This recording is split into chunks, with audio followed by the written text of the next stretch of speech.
কেমন আছো? এই বৃষ্টির মধ্যে ভালো আছো তো? ভালো থাকো, এটাই চাই। তো বলো তো, এটা কি শাক, কি পাতা এটা বলো, বলতে পারবে? দেখো, এটা হলো পাট পাতা, পাট শাক যাকে বলি। তো ডালও খাওয়া যায় এটা দিয়ে।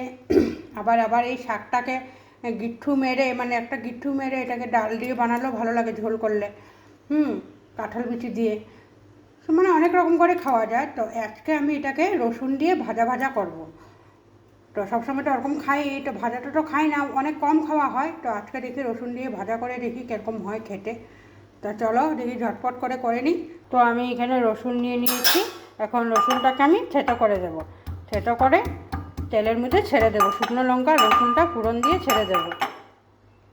তো আমার রসুনটা কুটা হয়ে গেছে, আর এই একটা শুকনো লঙ্কা আছে, এটা ফোড়ন দেবো। তো তেলটা গরম হয়ে গেছে, এই শুকনো লঙ্কাটা ফোড়ন দিয়ে দিয়েছি। শুকনো লঙ্কাটা, এখন রসুনটাও দিয়ে দেবো।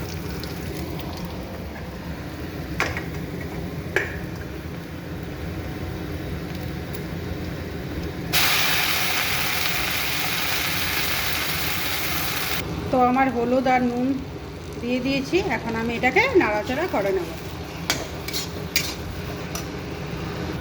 তো দেখো, আমার হলুদ নুন দেওয়া হয়ে গেছে, নাড়াচাড়া করে রেখে দিয়েছি। আর একটু হলে পরে আমি এটাকে নামিয়ে দেবো। তো ঠিক আছে, টাটা।